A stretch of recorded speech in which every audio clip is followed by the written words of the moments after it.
मैं रामदास अठवले सत्यनिष्ठा से प्रतिज्ञा करता हूँ कि मैं विधि द्वारा स्थापित भारत के संविधान के प्रति सच्ची श्रद्धा और निष्ठा रखूंगा।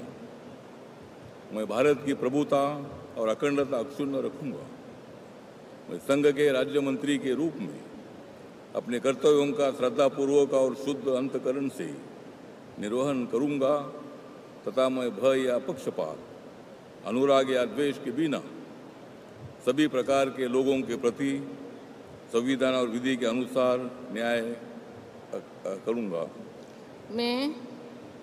मैं रामदास अठवले सत्यनिष्ठा से प्रतिज्ञा करता हूं कि जो विषय संघ के राज्य मंत्री के रूप में जय भीम रिपब्लिकन पार्टी ऑफ इंडियाचे राष्ट्रीय नेते माननीय नामदार रामदासजी आठवले साहेब यांची तिसऱ्यांदा केंद्रामध्ये निवड झाल्याबद्दल पिंपरी चिंचवड शहरामध्ये हा त्यांचा आनंद उत्सव या ठिकाणी लाडू वाटप करून आतिषबाजी करून साजरा करण्यात येत आहे।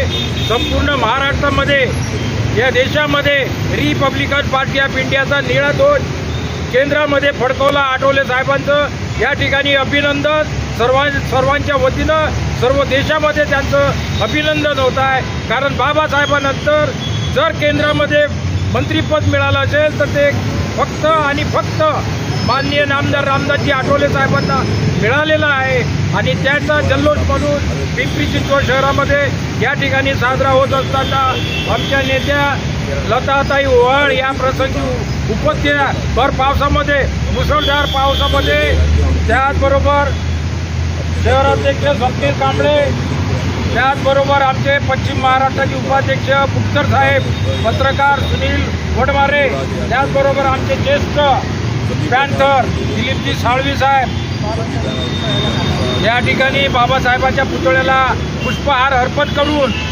आतिषबाजी त्यानंतर आतिषबाजी करून लाडू वाटप करून प्रवक्ते आमचे बनसोडे भारतजी बनसोडे सुद्धा या कार्यक्रमाला उपस्थित आहेत। परत दुसरी दिलीप साळवे या ठिकाणी सहसरोदे ते सुद्धा उपस्थित झालेले आहेत। बहुसंख्येने आमचे युवक वर्ग या ठिकाणी उपस्थित होऊन या गोष्टीचा आनंद घेत आहेत।